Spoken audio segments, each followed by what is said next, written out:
So Rich Davey, President of New York City Transit. A few things I want to talk about this morning. First, I want to thank the men and women behind me who represent the 150 and more subway employees who turned out starting at 3 a.m. this morning to restore service in the 123, which we did at just before 11 this morning.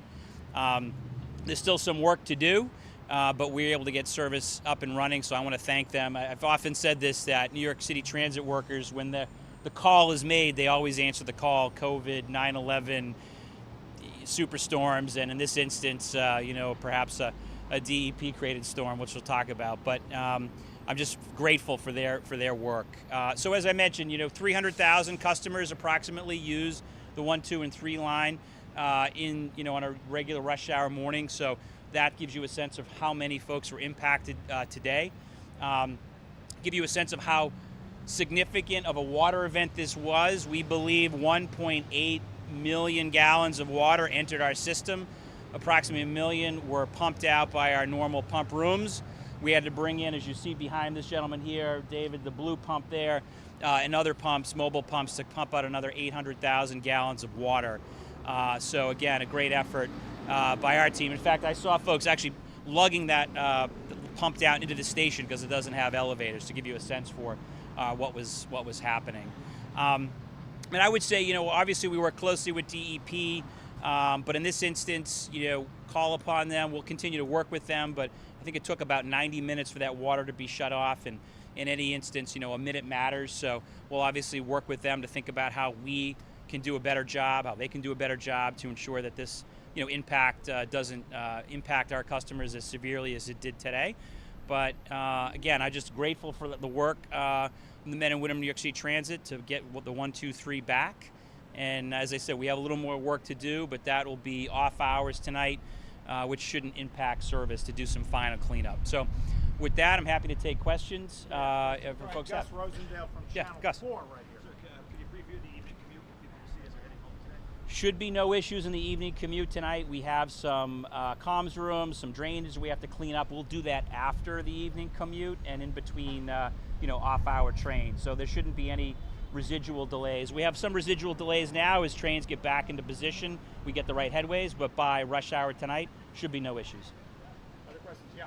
Ramsey WNYC, did MTA increase service to other lines while there was shutdowns at the 1, 2, and 3? No, what we did is we asked, the good news, if there's any good news, is that we're the week before Labor Day. So, typically this is a lower ridership week for us. So, we should have been able to handle the capacity. I heard of no crowding issues per se on other lines. But, if this were 2 weeks from now, when, a Tuesday after Labor Day, we certainly probably would have been more challenged. Can we get more details on the pipe and how it burst? Was it a relatively older pipe failing? That you have to ask DEP. Just again reiterate, not our leak, but anything that leaks in the city finds its way into our system. So, but I'll steer you to DEP. I think they're still working on that pipe up at Times Square.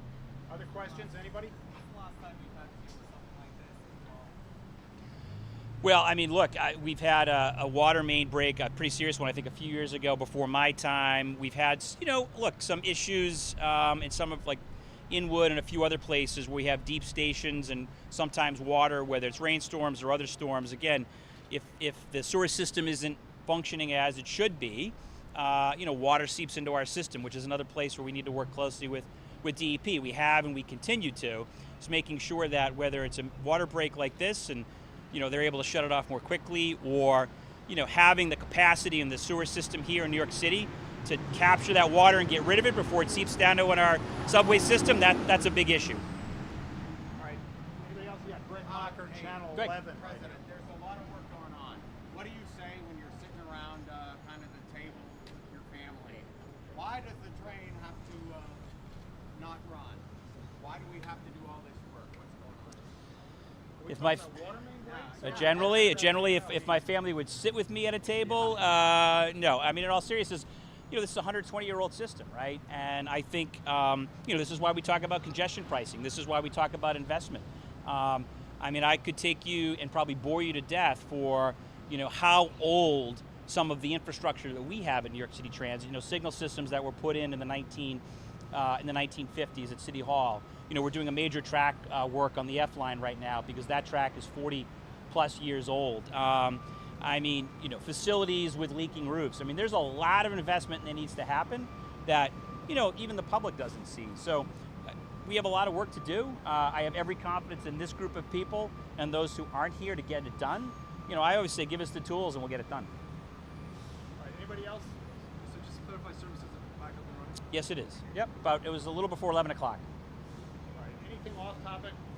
Anybody have off topic? No, we're good? All right, thanks everybody. Thank you, appreciate it.